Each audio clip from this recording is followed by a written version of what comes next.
The fucking cops are fucking keen to fucking keep it fucking clean. The fucking chief's a fucking swine who fucking draws a fucking line. As fucking fun and fucking games, the fucking kids he fucking blames are nowhere to be fucking found. Anywhere in Chickentown. The fucking train is fucking late. You fucking wait. You fucking wait. You're fucking lost and fucking found. Stuck in fucking Chickentown. The fucking pies are fucking old. The fucking chips are fucking cold. The fucking beer is fucking flat. The fucking flats have fucking rats. The fucking clocks are fucking wrong. The fucking days are fucking long. It fucking gets you fucking down. Evidently. Chickentown. I'm Eric Trommater. I'm Erin Brown. I'm Sila Blume, and this is World Cinema History.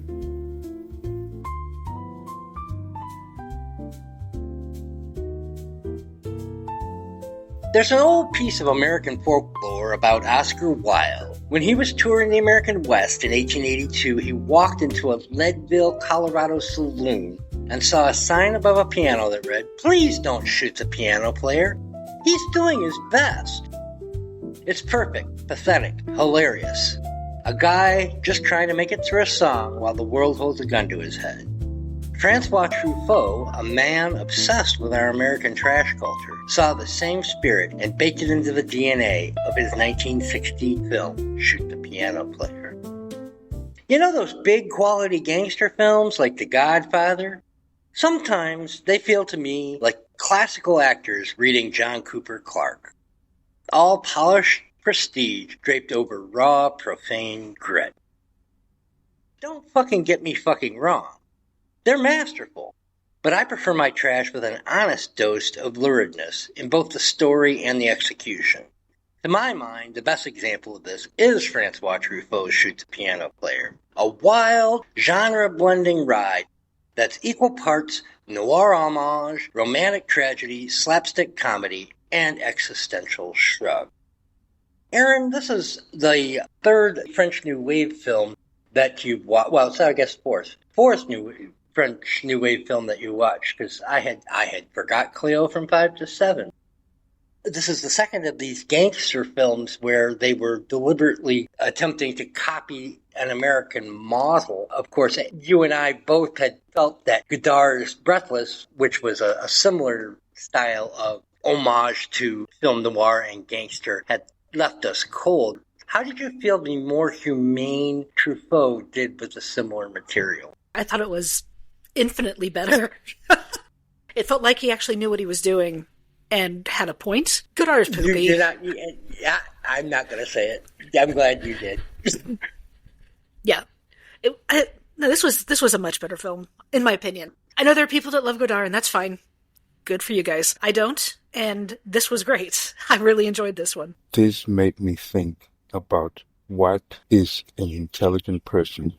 Because to do what is going on here, you have to produce it from a quite high level of intellectual capacity. I'm not going to say highly intelligent, but you have to be quite able to compose the thought and the comedy to the thought in such ways. But once you have put that in the perspective of, I want to make people laugh, or I want to make people not take life seriously, then my question is, what happens after that? Follow the movie based on the situation of Charlie, suffering with him, or enjoying the women with him, or just following the storyline from his perspective, or the craziness, the humor, the lack of logic, the sadness, the tragic, not from Charlie's perspective, which would be quite limited because his tragedy for a lot of people would not be tragedy. For example, the way he takes care of his brother, the little brother, the way he's playful with a prostitute, if you want to call that lady a prostitute, it's not a prostitute, it's really a suffering situation. But if you look at it from the perspective of who's telling the story, who's projecting the story on the screen, which is Truffaut, and perhaps you can consider the writer of the book, Goodis, then it's a very different view. And I think it's a lot more effective to see it that way. Because if I try to relate to the movie through the eyes of Charlie, I think nothing makes sense at all. Nothing makes sense in terms of the devotion that him and his wife have towards each other, the love they have towards each other, which is a very submissive and childish love in a way. They have no idea how to do anything. They cannot get it together.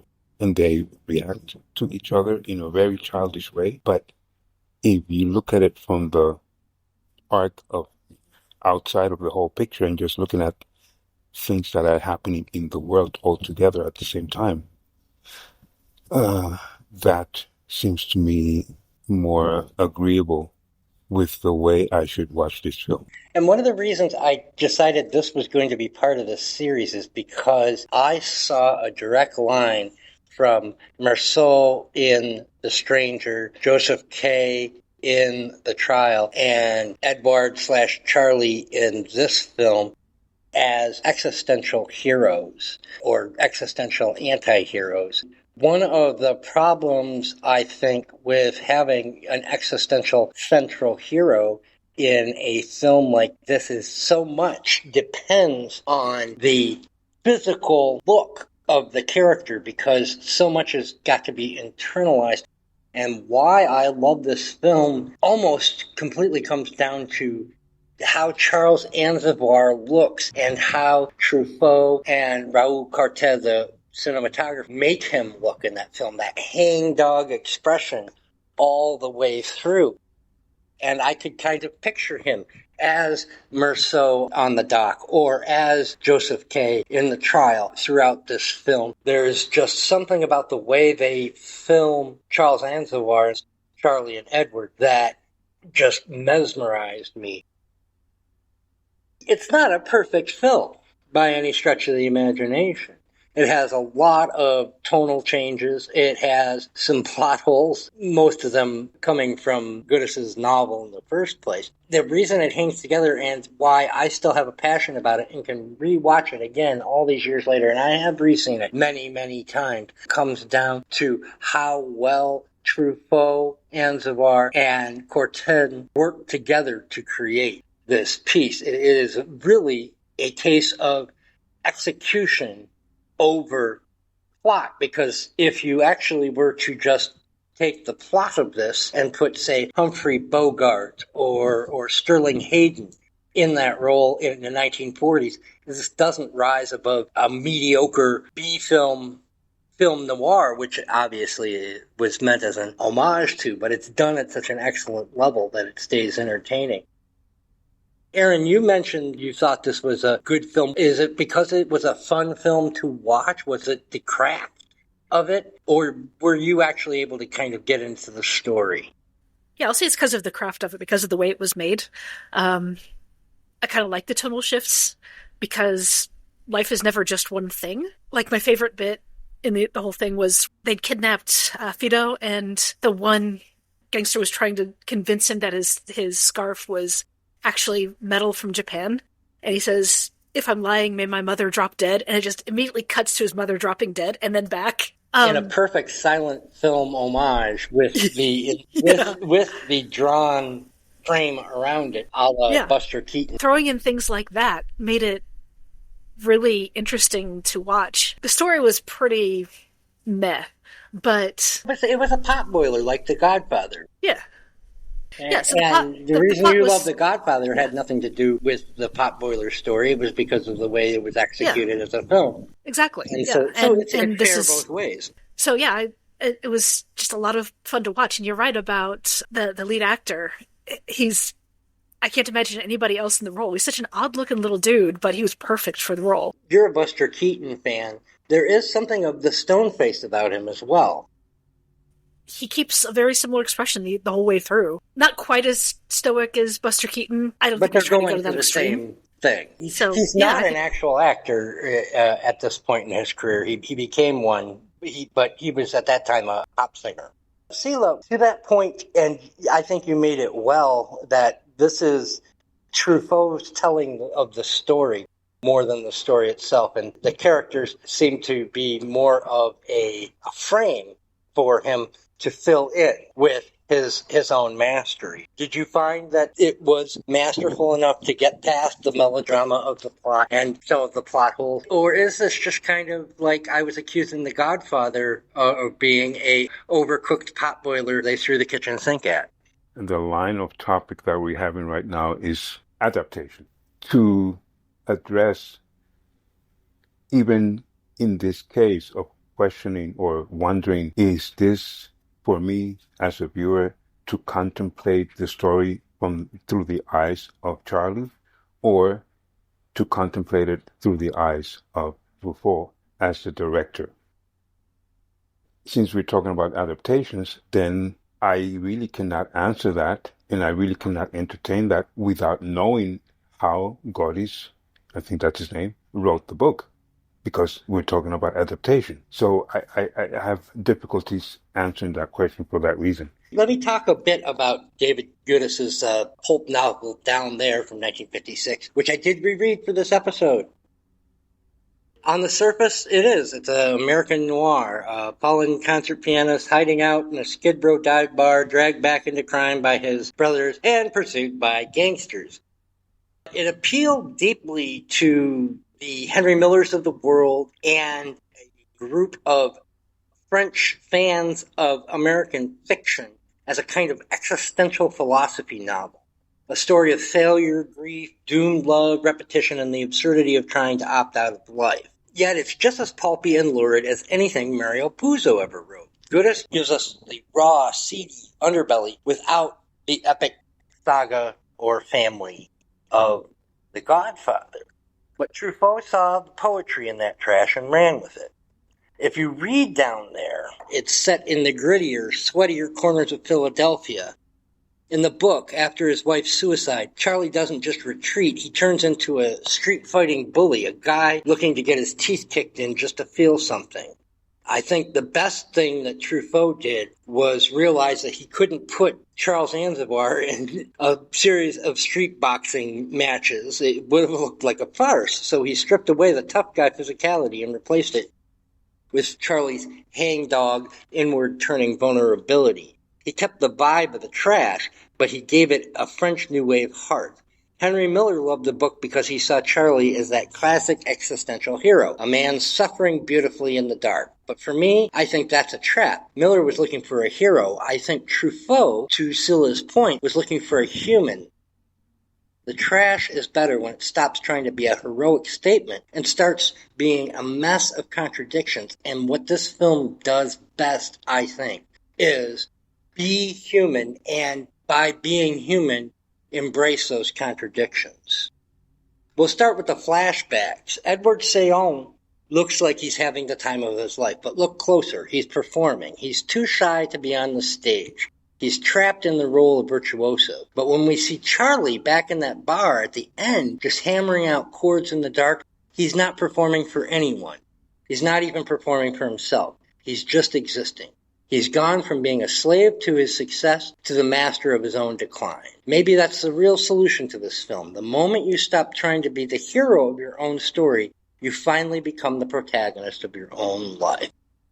In the film, not the novel, we must imagine Charlie happy and at peace with the absurdity of the universe. But we also have to see Edouard, Charlie's past life as a piano virtuoso, as being miserable.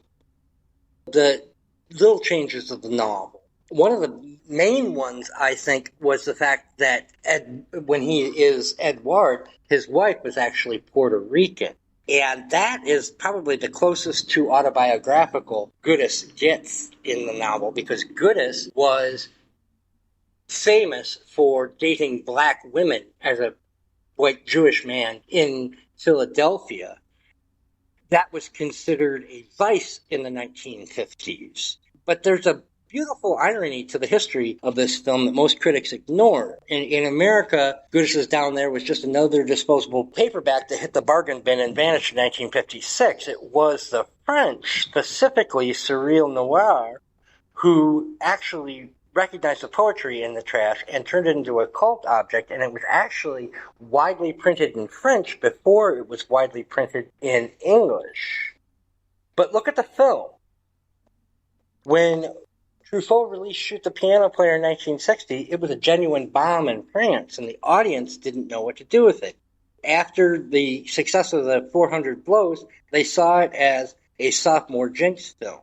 It finally only washed up on the American shores after Jules and Jim had already paved the way as being kind of a respectable art house film. But it wasn't just about the reversal in Americans discovering what French considered their trash and the French rediscovering what we in America had called trash, because, of course, the French were doing the same thing with William Faulkner at the time, essentially keeping him alive in the critical consensus while he was effectively out of print here in the United States. Sometimes it actually takes a different culture to appreciate the art of our own culture. They have this uncanny, frustrating knack for recognizing American geniuses over in France that we were too busy ignoring. Our pulp was their pleasure. Plot-wise, the film and the novel are extremely similar, except for the one part that I had given you. It's simply that the novel is written almost completely as melodrama and does not have the comic asides. What do you mean they meant with trash? Because I kind of understand what that is supposed to mean, but at the same time, and more importantly, I see this as a very, like I said at the beginning, an intelligent way of dissecting a story in such a way that you are a little bit shaken by it, that you are perceiving different aspects of the story, different aspects in terms of different styles, because there's a lot of tragic, there's a lot of very lovable sweetness. It's a humane film. Slapstick.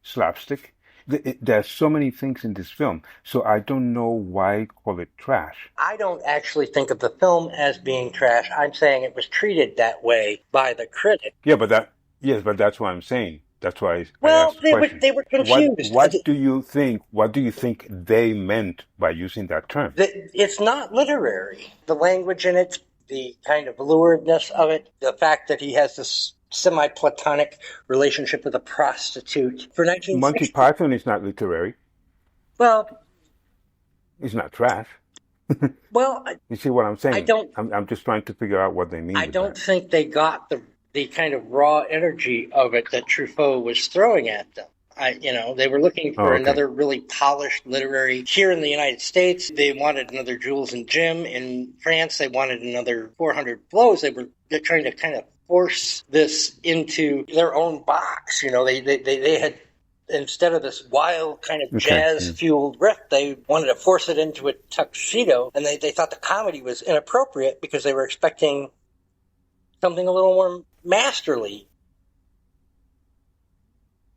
So without playing academic wizards, they didn't get it. I don't think they got what Truffaut saw in there and what Henry Miller saw in there, the existentialist hero aspect of this and how it did go in line with. I don't think they understood that element of it because they were looking at merely Charles Aznavour, the pop singer, playing a role, as opposed to Charlie Kohler, the character in this film. I really think that kind of flew over their heads. Whereas, now this did become a hit in America. However, the critics still looked at it as kind of like, wow, he made this between two, and we only use the phrase sarcastically here on the show, masterpieces like 400 Blows and Jules and Jim. Boy, what an off day. But I think what they missed is what I absolutely love about the film, which is the comedy. It gels together perfectly. There isn't a scene in this film that doesn't feel right while you're watching it. It makes sense in its own universe. Yeah, without the comedy, it would just be a slog to try to watch it. It needs the comedy to make it human. Because life isn't only ever just one thing. It's never all serious all the time. There's always funny little moments, and you need the little bit of comedy to break the tension. Having the two gangsters be completely inept, but still a threat was, I thought that was great. I thought that worked. And the whole thing just came together exactly the way it should. There's also something that I think we have this situation. It's not a problem. A situation many times because of the type of films we usually discuss here. When a film was made 30, 40, 50, 60 years ago, then it's impossible for us to expect that people in their time understand what we understand. That's the one thing. The other thing is that when you take certain things out of their context, cultural context, for example, to your point, this guy being a singer, a pop singer, we have this situation a lot here, that when we are talking about what the critics said or anybody in those days, we're talking about 60 years ago. That's a very, very long time for what we know, from what we know in terms of Godard now, back, also for 60 years, what we know about the context and the development, what came from that and after that and after that. So the perspective we have of these films cannot ever compare to even what Truffaut in that moment wanted to do. Although I think that film has aged very well, and I have no problems with not understanding that this is an old idea or ideology of how to approach a thing. And another thing that before I forget it, you alluded to that before. I found a very close connection to his character, Charlie, and the one from the trial, because I am trying to figure out what is driving these two individuals. There's no explanation for that. There's no explanation as what's wrong with them? Why don't they get it? Why doesn't he cry about his mother? Why doesn't this guy understand what is happening with these women? Both characters, for me as a reader of the story, I'm trying to understand what in the impresario feel, trying to explain to him about shyness, and then he goes and picks up these books. What is wrong with this guy? There are some elements of these two films that I found very interesting because I cannot put my finger on because all why three characters are truth tellers. That's what it comes down to. They're what tellers? Truth tellers. They're what tellers? They're truth tellers.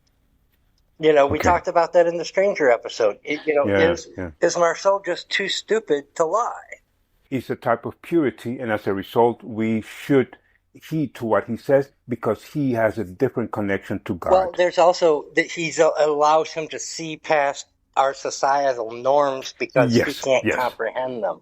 Yes, which of course is not very far away from the spectrum.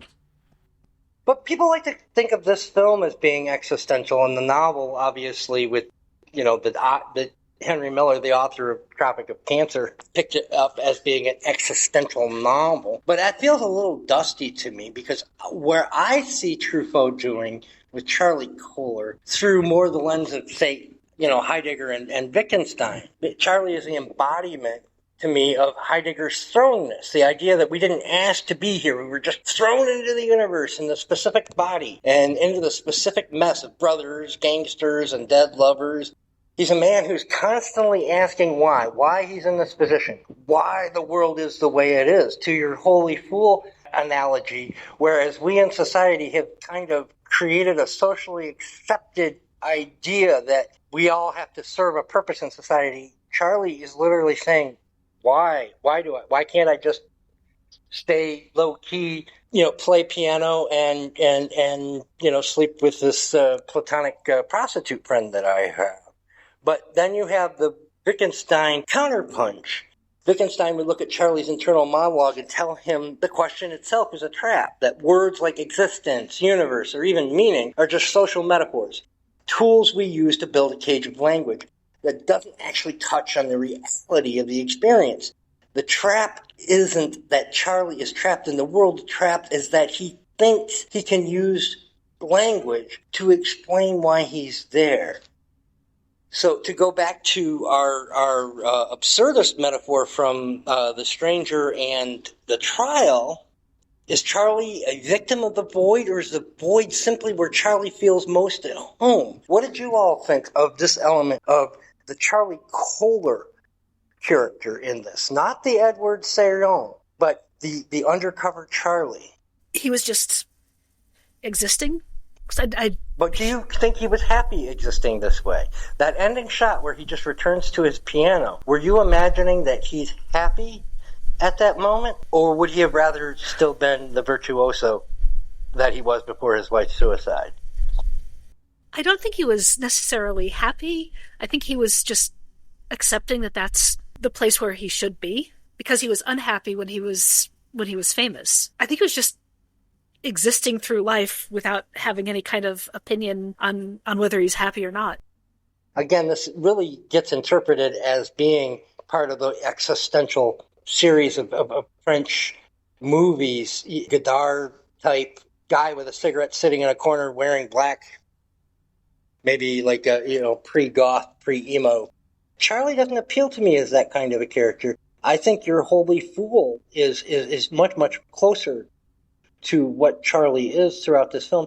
And I think that's why he can be the narrative center of this film without us fully understanding his motivations. If we go back to the idea of adaptation, and of course, this means that we have to dissect what the novelist is doing before or at the same time or at some point, and then also dissect what the film person is doing, and then eventually dissect what they did together. Then you have the camera, which I thought, at least in some points, was very, very interesting, a different and added layer to what you're asking. For example, when we see the very weird man who sings in a very traditional French primitive type of I cannot sing way, but I am very happy to sing for you, and you are all enjoying it. There's a scene where you see the camera is pointing clearly at him singing, but more sharp is the background with the facial expressions of Charlie playing. And I have the impression that he's very focused. At the beginning of the scene, he's looking at the singer as to make sure that he's following him with the piano accompanying the right. And then he starts looking at other people in the piano. But what I'm trying to say is that his whole facial expressions are very indicative of a person who's not an intellectual, not one having fun, but one that is very present in whatever he's doing.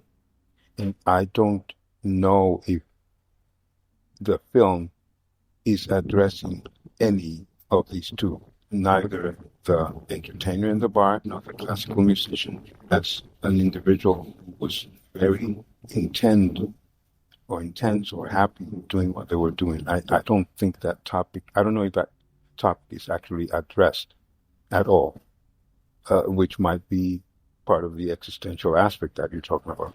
La télévision est un cinéma où l'on peut aller en restant chez soi. Allez, pousse-toi. Au cinéma, j'y suis allée cet après-midi. J'ai vu Torpille en Alaska. C'était bien? C'est un film avec John Wayne pour montrer que les Américains, ils veulent la paix. Tiens. Ben, ils sont comme moi, les Amerlocs. I actually thought that was an interesting way to show that their relationship, or she's just perfectly comfortable coming in and changing clothes in front of him and talking about her job as a prostitute and just joining him in bed, and he's just like, okay, fine. And he got up to let her in, and apparently he was naked too, because she commented on it, and they're just perfectly comfortable with each other, and I thought that was a really good way of showing that. She comes to bed, and her breasts are exposed. He covers her and says, this is how they do it in movies.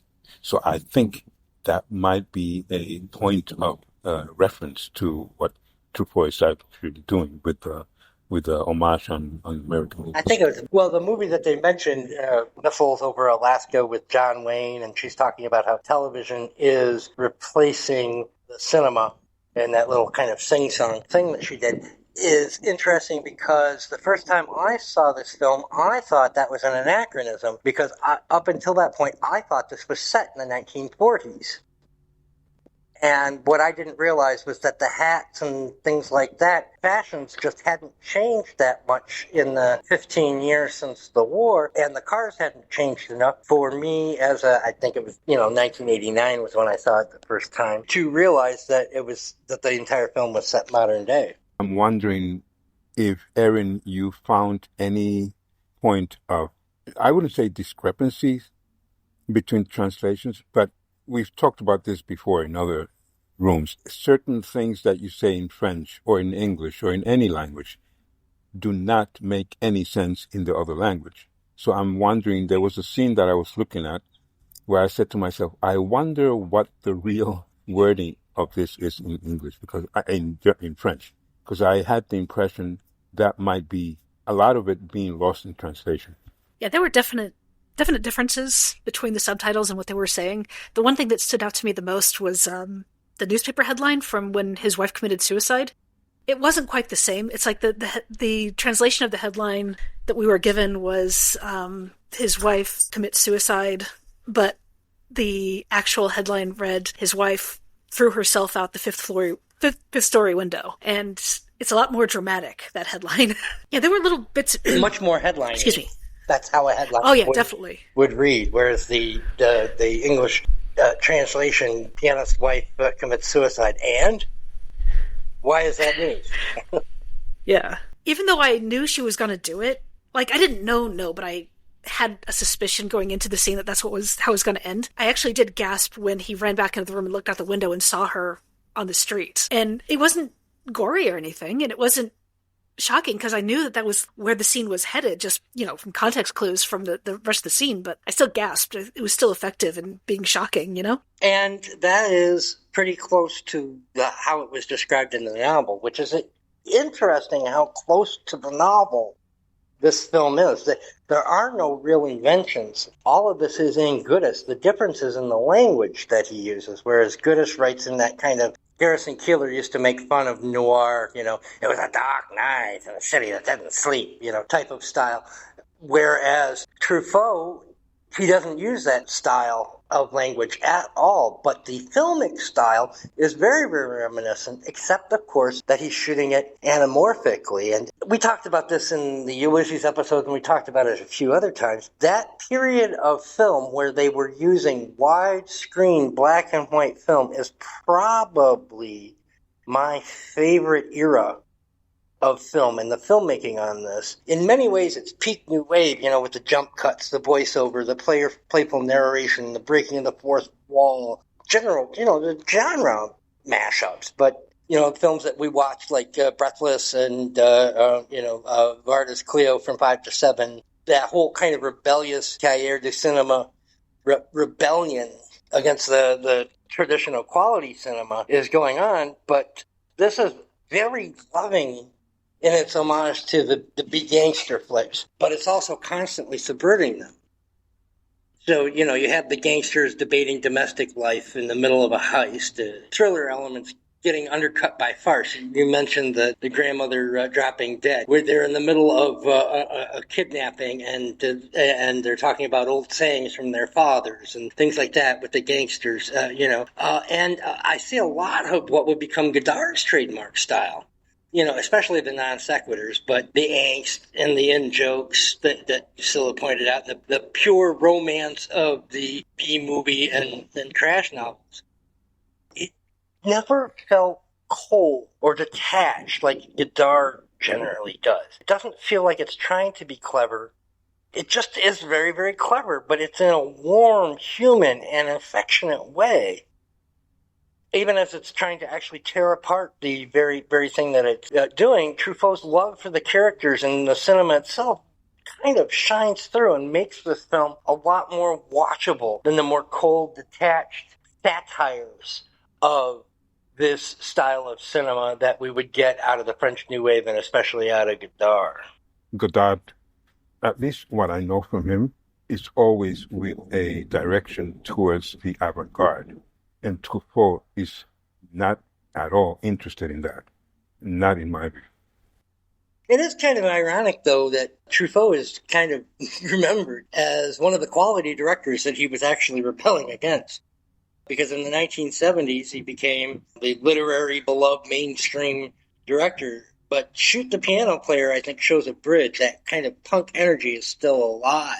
But you can already see that humanist warmth that would define his later work.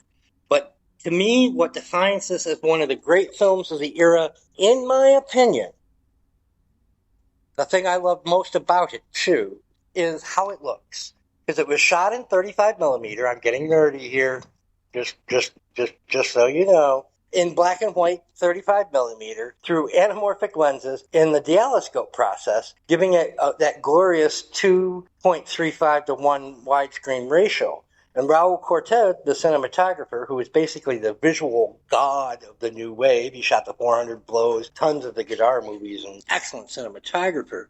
Now, Truffaut himself described this dialyscope as feeling like an aquarium, and it gave the actors more room to move naturally within the wide frame, letting the compositions breathe in a chaotic way. But you see that in the cramped, smoky piano bar scenes, where the wide frame still feels intimate and cluttered with life, and you still, and Sila had pointed this out, you can watch both the singer singing that vulgar song and watch Charlie's hang-dog expression on the piano at the same time, and both can have equal weight in the scene. It still feels like a very intimate scene. And then suddenly you're out there in the snowy countryside for those tense chases, and the anamorphic stretch makes the isolation and paranoia actually hit harder. Plus, he was using a higher grain stock to be able to shoot outdoors without tons and tons of light, and the grainy, high-contrast black and white gave it this kind of a documentary edge. Plus, he uses handheld cameras, available light, and shadows that feel alive. It's experimental as hell, but to me, it never felt pretentious. The contrast, the shocks, the smoothness, everything Truffaut is doing, in my eyes, is not blatantly experimental in terms of avant-garde is a very particular thing, at least in my mind. When King Crimson or many of the David Bowie material before the 90s is very experimental, and it's where you have Roxy Music, which was also experimental, but they turned pop in a slightly different way, so it was not as harsh. Godard is very artsy, very artsy. They're Truffaut throwing out not. the rule books to a purpose, as opposed to throwing out the rule books for the sake of throwing out the rule books. So it's like the definition of jazz. To be a jazz musician, you have to know the rules well enough to break them. That is avant-garde. Pretentious, to me, is what Godard did. I'm going to lock two people in a room for half an hour and lock you all in with them to see how much it aggravates you and how patient you can be, and I'm going to call that art. That, to me, is what I call pretentious, because it's pretending to be something it's not, which is art. First time I saw this movie on regular TV, and it was pan and scan, and the sides were all chopped off, I actually lost interest partway through the movie. It just felt flat, and I didn't get into the characters. Without that full frame, I don't think this is even a good movie or even a watchable movie. It really is that important to how good this film is. That wide canvas, the jokes, the tension, the loneliness of Aznavour's character all play across this full width of the screen.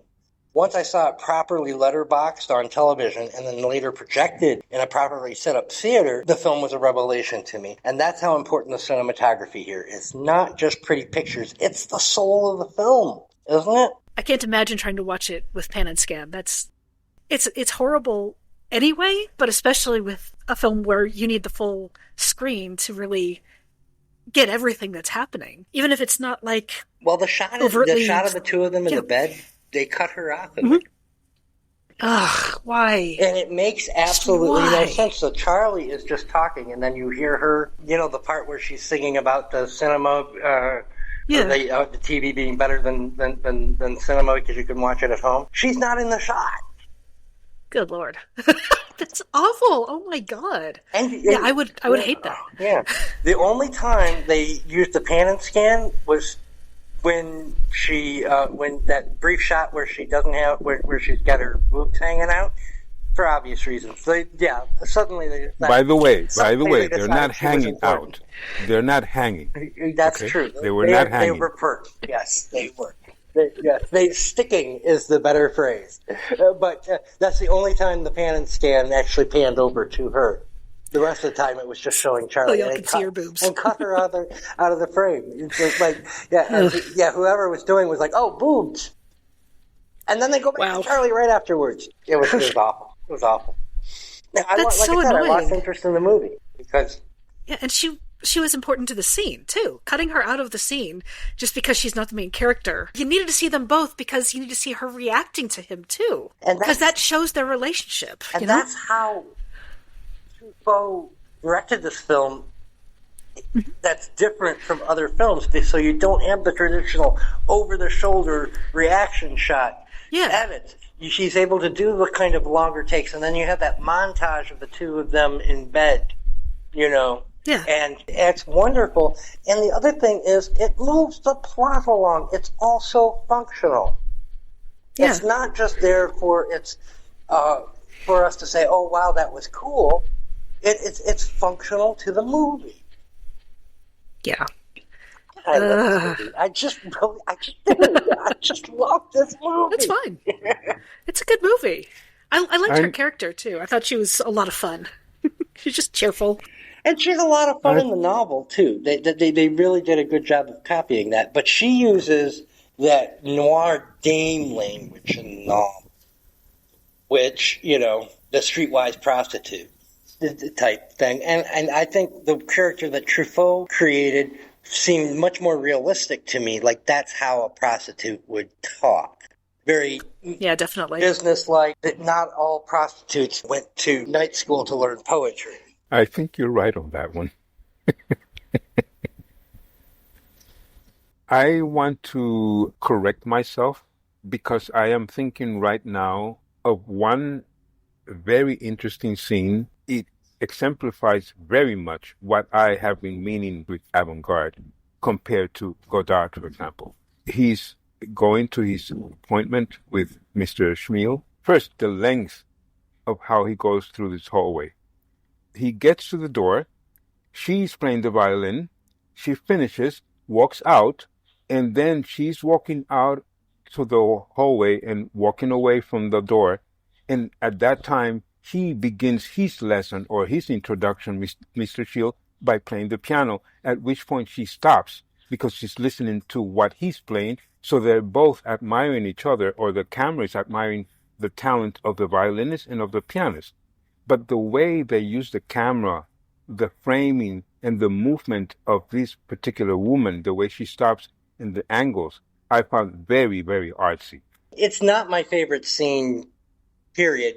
I don't like the dolly in it. I don't like the way... Okay, I could understand that, yeah. It is almost word for word the Goodis novel put on page. And so you can kind of imagine they kind of... They didn't know what to do. the Humphrey Bogart dialogue, and the dame walked out of the... And it's everything that the rest of the film does so incredibly well. Truffaut, it's almost like he is except for that jump cut that you spoke of earlier. It's not a mistake. It's a literal jump cut to just show you the passage of time. Except for that, it just feels like it's a shot out of almost any other film noir, and it draws attention to itself, which the rest of the film doesn't. Artsy is the word that you would use. I would just say it's unnecessary.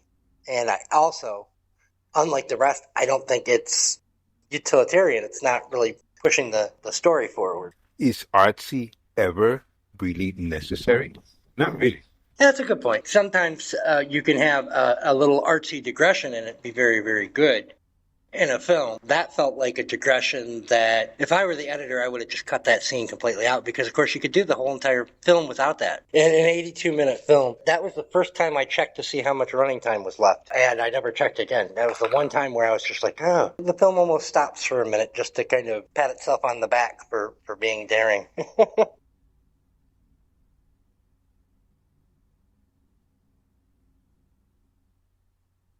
People talk about Goodis as if he were just a kind of a ghost, a tragic figure in a noir script. But if you look at the reality, like his intense, complicated relationship with the African-American sculptor Selma Burke, you'll find a man who was just living his life and ignoring the social contract of the 1950s Philadelphia by dating almost exclusively black women.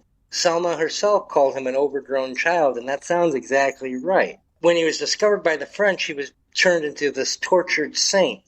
He was just a guy who saw the world as it was and decided that his life, he liked jazz, black women, and gritty reality. If you ever read his novel Dark Passage or see the Humphrey Bogart movie, he is very, very good at writing pulp, or what we call trash.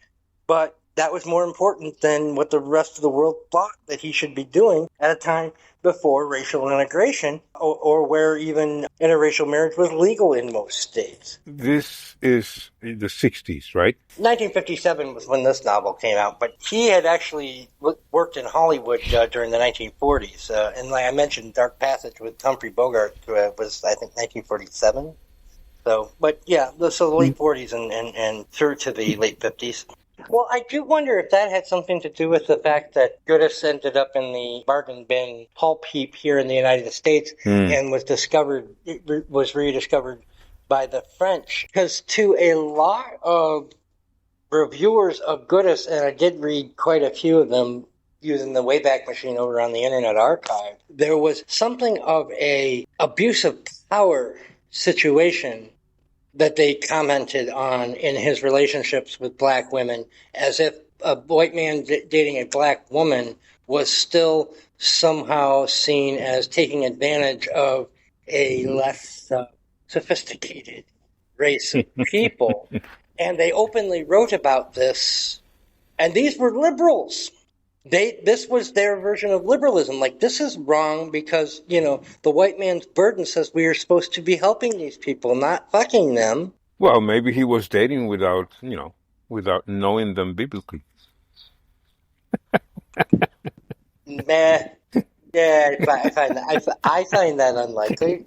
France has a really complicated relationship with race. I think the best example would be either Black Girl or in The Stranger, when they said, you're not the first white man to shoot an Arab and you won't be the last. There is definitely an issue with racism in France. It just doesn't quite present exactly the same way as in America. Because I may be inventing this out of whole cloth. I don't have any proof of it, but I do find it odd that he is written about, because he did die in 1969 after suffering a stroke. He got a cerebral hemorrhage. Either he was mugged or got into a fight, and he had a stroke while shoveling snow in Philadelphia.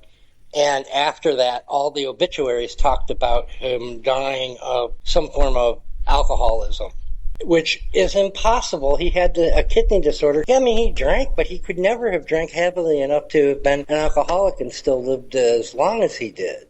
There is tons of documentation especially of his time in Hollywood, where he was kind of a prankster. He would drive around in an old jalopy car. That car that you see that's kind of hooked together with wire, and Aznavour passes it and says, that's my car. That's actually a reference to the car that Goodis actually drove as a practical. Even though he could afford a nice car, he would drive around in a car like that. He would wear secondhand clothing. When he was in Hollywood, he never got a home, and he would just sleep on people's couches. And it was this image that he had. It was a practical joke. Nobody ever reported on him drinking heavily. The tendency of some forms of racism in France, I think, is quite well documented.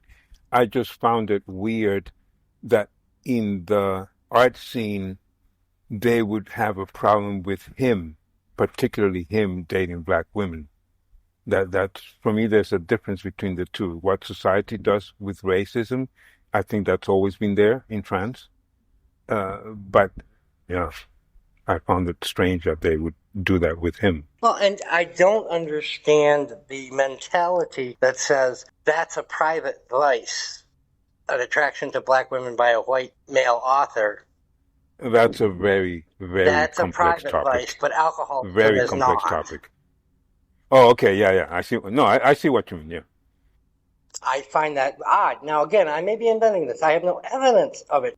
It's just something I found very interesting while researching this episode. Mais appelez-moi Léna. Pourquoi Léna? Parce qu'Hélène, Elena, et puis Léna.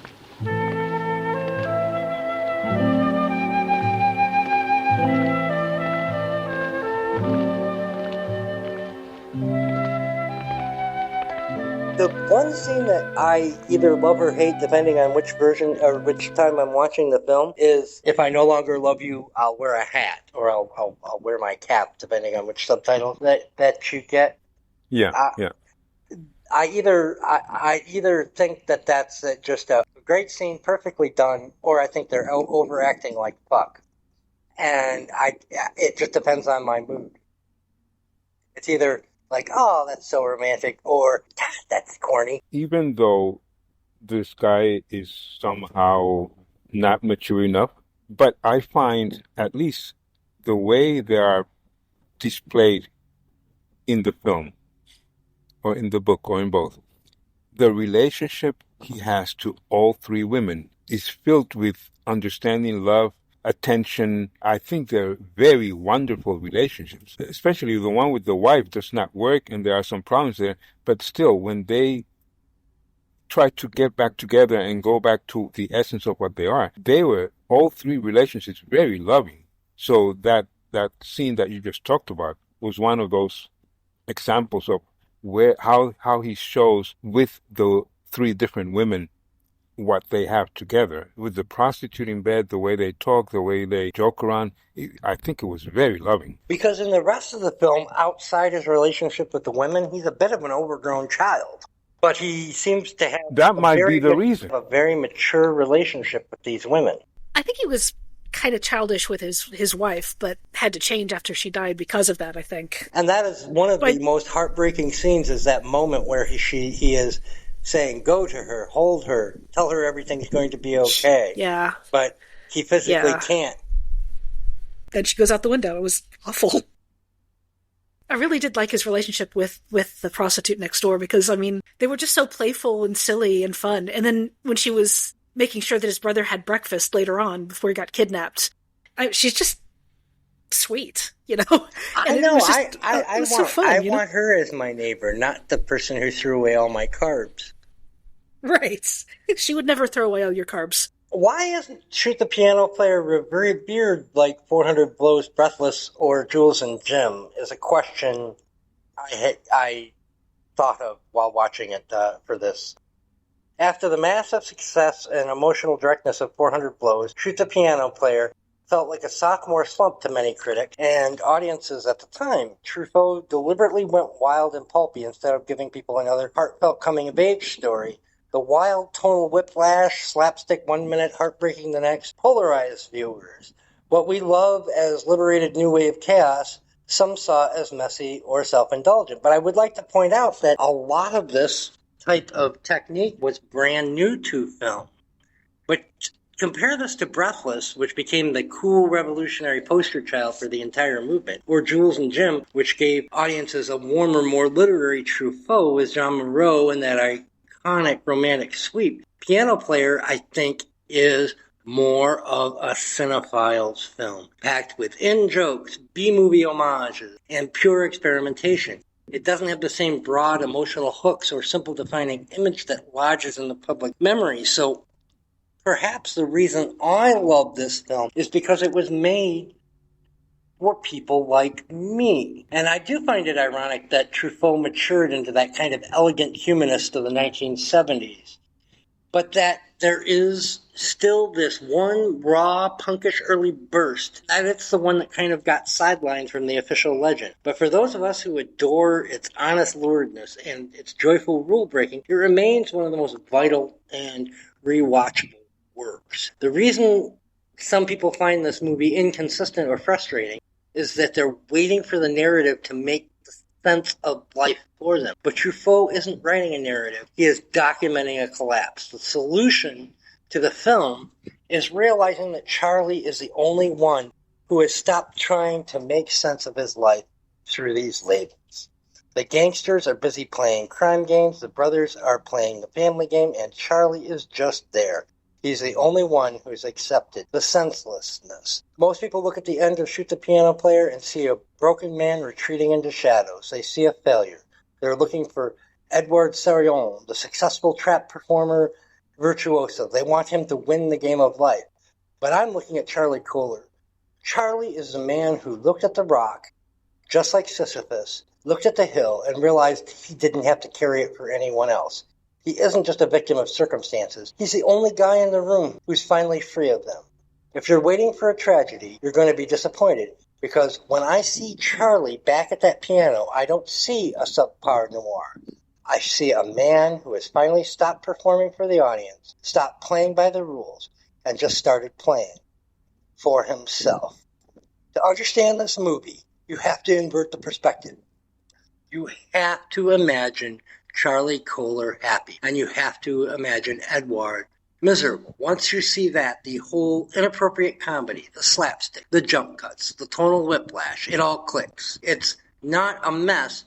It's the sound of a man who has just checked himself out of the asylum of success. Before we close out, it's time for everyone's favorite lightning round. Pulp or pretentious? I'm going to read a quote. It's either straight from David Goodis's gloriously pulpy Down There, or the kind of thing a pretentious critic wrote about Shoot the Piano Player. Panel, you guess. Pulp or pretentious? Wrong answer, and you owe me a 10-minute monologue on the Tractus Logicus Philosophicus. Ready? I guess. I'm not ready. You were born ready. All right, round one. That's true. The piano is not an instrument. It is a coffin for the soul. And he plays the funeral march. Pulp? No, the correct answer was pretentious critic. Pretentious critic was the correct answer. The gat clicked. He didn't blink. He knew the lead was coming.